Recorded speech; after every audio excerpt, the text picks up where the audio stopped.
simplicity, harmony, and strong horizontal and vertical lines. What does that remind you of?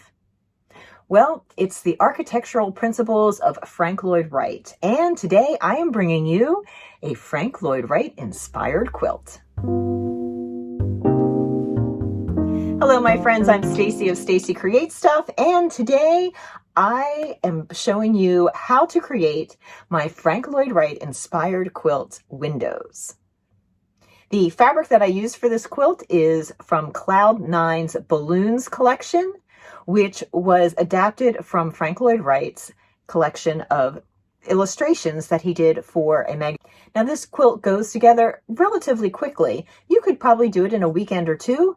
And what's really nice is it has some large pieces of fabric, because that focus fabric is so beautiful that I definitely wanted to use some big chunks of that.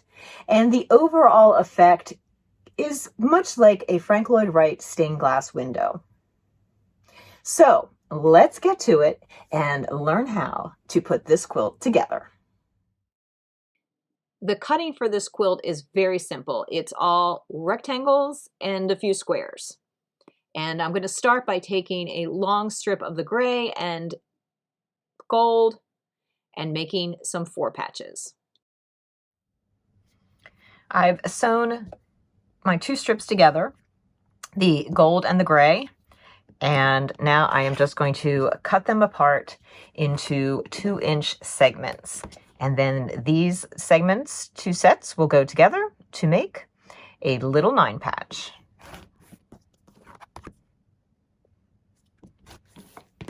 Just to show you here, I will simply be flipping that around, sewing those together, pressing my seams, and I will make a whole bunch of little 4 patches. You can, of course, instead of using strips, have cut squares and then sewn all the little squares together in pairs, and then you'd get to this stage of having pairs sewn together, and then the same thing, you would just take and make those into the 4 patch. I find that the strip piecing method just goes a little bit faster. Is it as accurate? Well, I am a done is better than perfection kind of quilter, so for me, it's just fine. I can make little adjustments as I need. And I am going to cut the entire strip down so I get as many as I can. All right, I'm going to take these to the sewing machine and make some 4 patches. Here are our stack of 9 patches, and we're ready to start putting together some sections. Well, at least laying them out. I have a smaller board where I've already stacked all the pieces, including the strips, the longer strips, the main fabric strips, which I folded up, and then all of the smaller pieces. And I've already sewn together my 4 patches. So let's start with a simple one-of-a-kind block. It is the only one of its kind. It is in the very center of the quilt. I'm going to put it on a smaller design board. This block uses 2 of the gray strips, and 1 red one will be in the center. Then I have my 2 squares in the teal color, my 2 narrow white pieces, my skinny little blue pieces, and my gold pieces. Okay, I'm cheating a little bit because apparently I forgot to cut those, so I'm just substituting in some of their counterparts from the other blocks so that you can see. And basically we're going to sew this strip together. If I turn it this way, it becomes a row. We can sew this row together, and then all of these rows to form the finished block. So let me go do that. And here we go. Our finished block. So this block is actually positioned this way in the quilt. And I'm going to go ahead and put that on my design wall. It's going right in the center. There will be a section above and below, and this will be one whole column that will be sewn together. And then there'll be a left side and a right side that are both constructed the same. Let's get started with the next little section. All right, I have my small design board again, and we are going to make 2 blocks that look like this. So I'm just going to stack the pieces together. We're going to start with the blue stripe at the top, or the blue strip. We then have 2 red strips. Put these both right side facing. Now you may notice that the print is not printed completely on grain. So that is something to keep in mind. If that really bothers you, then, well, this may not be the kit for you, but certainly you could use the pattern. You could substitute a solid red or a different red in for that. The blue one did seem to be cutting on grain. Not all of the pieces are as wonky as this one, and from a distance it totally reads solid, so personally it doesn't bother me. I'm not going to worry about it. Now we have 2 sections, one that goes in here and one that goes in here, that are pieced. We need 2 rectangles of white, 2 small rectangles of red, 2 gold squares, and 2 teal rectangles that go on the end. And like I said, we are making 2 of those, so I want to make sure that I have all of my fabric stacked up here so that I can sew the 2 blocks. Now this fabric, if you are either using the kit or using the fabric from this collection, is directional, but I'm not going to treat it as such. So in some blocks, it might be going this way or that way. It's not going to bother me because, again, from a distance, these really read as solid or a light print, and it's going to be fine. All right, with this block all laid out, I'm going to construct it very similarly to the previous block we made, which was that center block. I'm going to sew this together as a row and this one together as a row, and then those rows will all be sewn together. And yes, there are only 4 little rows that make this block, and this is more the norm for the rest of the blocks. That center one was a little special because I had to kind of join a lot of things together. But for the most part, you will have a strip, piece section, strip, piece section. Let's get sewing. I've changed my mind slightly because there are 2 of this same configuration, but instead of blue, they use the gray here at the top. So I might as well sew those together as well, since it's all going to be put together in the same way. So I'm putting just 2 more of each onto my board, and that way I can sew all 4 blocks together at once.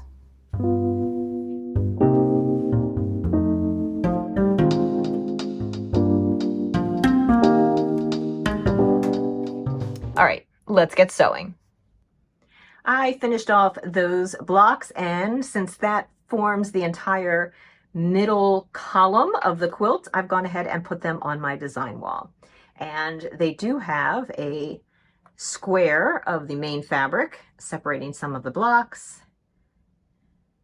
There you can see that unique middle block with the 3 full strips in it, and then the narrower pieced strips. And then it goes right down to the bottom where I don't have enough room on my design wall. Well, I guess I could move it up slightly. But anyhow, that's where those blocks are. And now let's put together some of those blocks that have the 4 patches in them. All right, the next block we are going to make involves those 4 patch blocks. And let's start out with placing our strips along the top. I need a total of 4 of these blue ones. And these should be the last that you have left of this size strip. And I will also need 4 red ones to go here in essentially the center-ish part. And then we're going to have pieced rows here and here. And we're going to start off with 4 of our white rectangles in that position and also down in this position. Up here, we're going to have 4 red strips. Down here, we're going to have 4 blue strips. Now, down here at the bottom, I need 4 gold squares. And here, we're going to put in 4 of our 4 patches.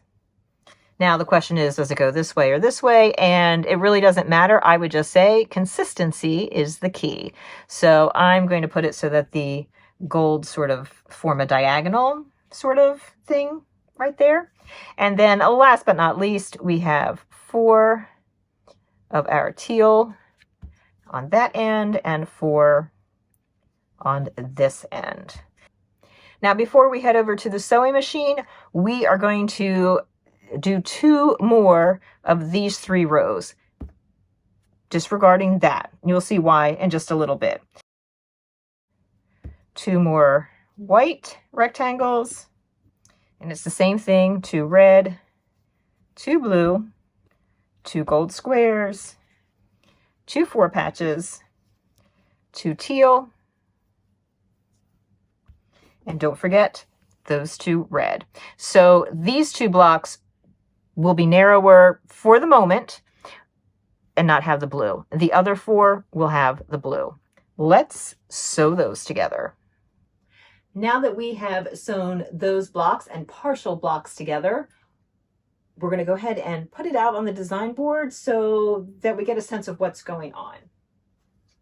I've also grabbed some of the narrower long pieces of main fabric. I'm going to start with the shorter of the 2 lengths. I'm placing that so the bottom is aligned with the bottom of the center block. And they're going to take that partial block. It doesn't have that extra strip on the end. It happens to be the same width as this, because I'm going to take one of the long gray strips, and that is going to go there. So I'll be sewing this piece of main fabric to this partial block, and then this strip all along the side to make a section. The same thing actually happens on the opposite side. We have the partial block. These look like they don't match up, but we haven't sewn this row together yet. So this is essentially the same as 2 blocks sewn together. And again, taking a long gray strip, that will go there. And I'll do the same thing. I'll sew this main piece to the partial block and then sew the long strip to the entire section. Now, what about those full blocks that we sewed? Well, one of those is going to go right here. One will be going over here. Get that in position a little bit better in just a moment. And then it's mirrored over on this side. Well, not so much mirrored as rotated. So this block goes up here. And this one will go over here. We'll position those better in just a moment. Now, while we're here, we might as well go ahead and position the other bits of main fabric and those other long gray strips that we have. Slide this block down just a little bit. So essentially it'll end up aligning with the bottom of this block. I will take the longer length of main fabric that's narrow.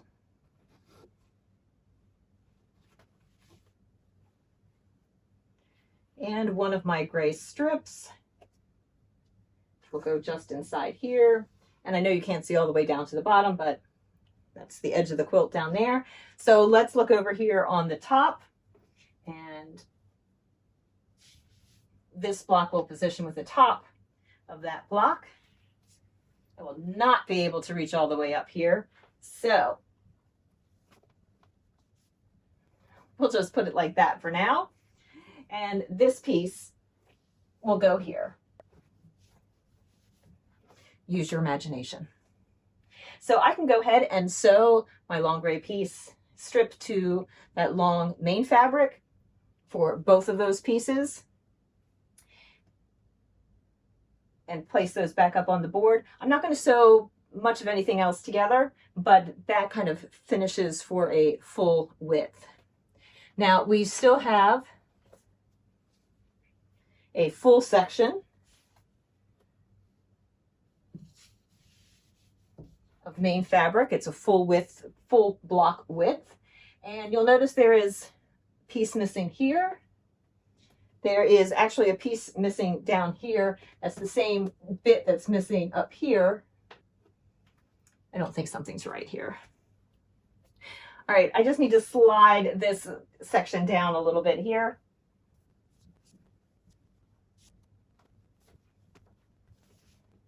All right, now that I have those things positioned correctly, and I just need to fill in with this other piece down here. Now there's a few missing sections. There's a rectangle that goes here, and then the same on the bottom. There's a vertical and a horizontal rectangle missing. And that rectangle is essentially a double wide block where there is piecing all the way across that double width in those two sections, and then we have the double width bands that will go across. So let's lay out those blocks, get those sewn up and those rectangular units put in, and then I will show you how you put it together, because it doesn't exactly go in total columns. This one is two columns wide, so we're going to make two sections. Just hang tight and I'll show you what I mean. So we still have a few pieces left, and this is what's going to make that long rectangular block. So our red goes in the middle, and I'm going to put the blue at the bottom this time, just because that's the way the first block is positioned. And I'm going to go ahead and start with the pieced section that's between those two. We'll be making, by the way, a total of 4 of these.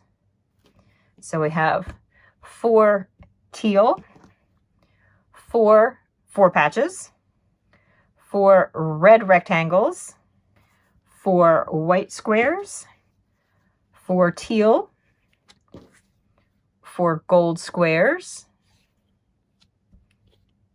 4 more red rectangles. I'm just going to scoot these down so you can see.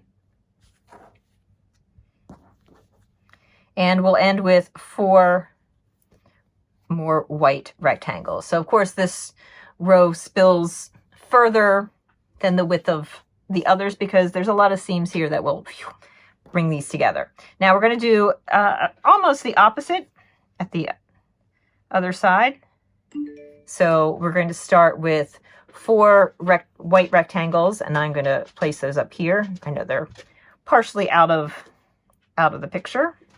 Then our 4 blue rectangles, 4 gold squares, 4 teal, 4 white rectangles, 4 red rectangles, 4 gold squares, and then those last 4 teal. So I'm going to get my bigger design board so that I can put all these together and sew these 4 large units. All right, here is how that large rectangular block is going together. I have pieced the pieced rows, and there is a red strip and then a blue strip. And when that is all sewn together, it looks like this. You'll make a total of 4. I have repositioned the pieces on my design wall. They're still too long to get all of them all the way down to the bottom, but I wanted to show you how they go together in sections. So on this side, we have the large rectangular block. That was the last set of blocks that we did. Then we have a column that has the fully wide piece of main fabric and a block below it, and I've sewn those two together. And then next to it, we have the narrower piece of main pattern with that partial block, and then a strip that goes all the way down those. So I sewed the partial block to the main fabric, and then I sewed the strip along the entire side. Now I'm going to go ahead and sew those two sections together.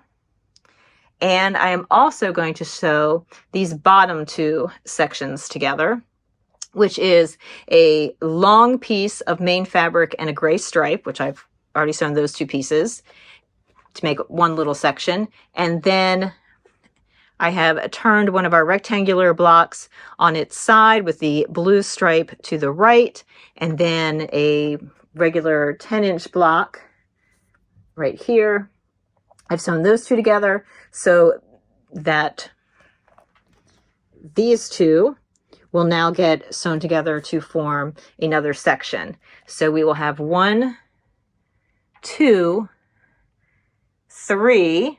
That one long block up there is the third section of the left side of the quilt.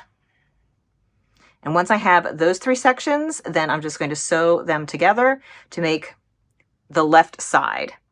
Now the center is its own column, and I can just go ahead and sew that entire column of blocks together.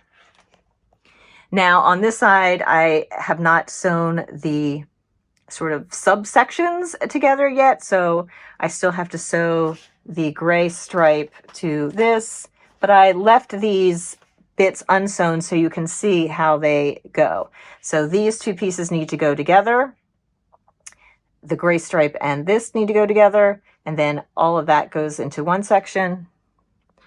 And then the same down here, the partial block and the narrower main fabric gets together, and then the gray stripe, and then this piece and this block go together. And then there is, which I don't have down there yet, but there is one of those large rectangular blocks.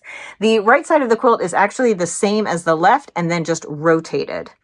So if that helps you in your construction, you can do it that way. All right, I'm going to go ahead and sew this whole thing together and show you what it's like.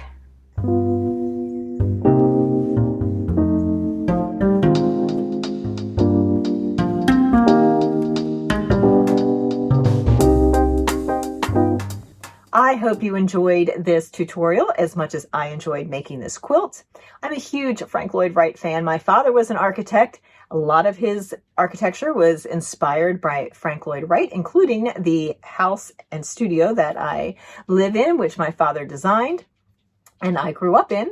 So I really have a good place in my heart for the designs of Frank Lloyd Wright. I just love the simplicity and the strong elements of line that appear in a lot of his work. Kits are available for this quilt in the bright colorway, which is what I made the sample from, and also in a water colorway, which features a lot of blues and greens with a pop of a muted purple. Links are in the description below on how to purchase the kit from my favorite quilt shop, Vintage Pink and Green, where it is available exclusively from them. Until next time, my friends, I'm Stacy. I hope you are finding time to enjoy your quilting hobby, and I look forward to seeing you again soon. Bye!